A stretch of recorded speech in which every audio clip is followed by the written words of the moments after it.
आज का पाठ प्रेरित चरित अध्याय 14 वाक्य संख्या 19 से 28 तक।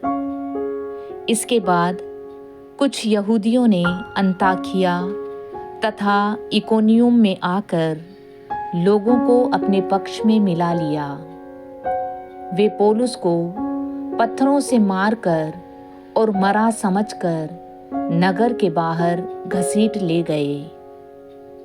किंतु जब शिष्य पौलुस के चारों ओर एकत्र हो गए तो वह उठ खड़ा हुआ और नगर लौट आया। दूसरे दिन वह बरनाबस के साथ देरबे चल दिया। उन्होंने उस नगर में सुसमाचार का प्रचार किया और बहुत शिष्य बनाए। इसके बाद वे लूस्त्रा और इकोनियुम होकर अंताकिया लौटे। वे शिष्यों को ढारस बंधाते और यह कहते हुए विश्वास में दृढ़ रहने के लिए अनुरोध करते कि हमें बहुत से कष्ट सहकर ईश्वर के राज्य में प्रवेश करना है।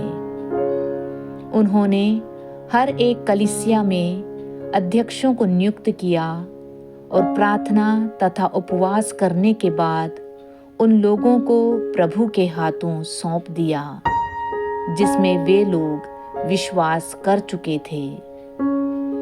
वे पिसिदिया पार कर पंफुलिया पहुँचे और पेरगे में सुसमाचार का प्रचार करने के बाद अतालिया आए।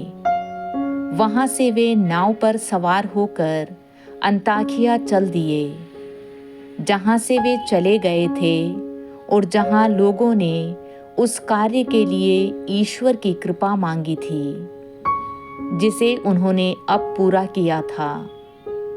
वहाँ पहुँचकर और कलीसिया की सभा बुलाकर वे बताते रहे कि ईश्वर ने उनके द्वारा क्या क्या किया और कैसे गैर यहूदियों के लिए विश्वास का द्वार खोला।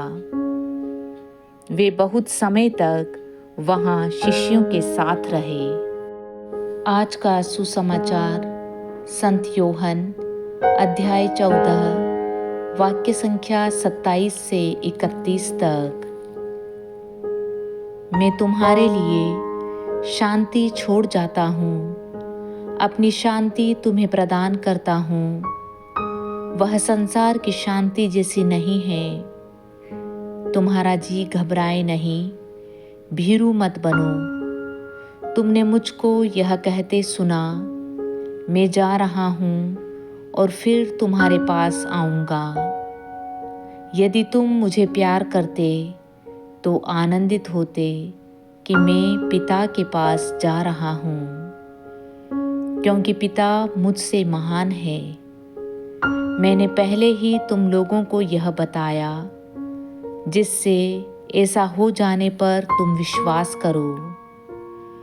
अब मैं तुम लोगों से अधिक बातें नहीं करूँगा, क्योंकि इस संसार का नायक आ रहा है।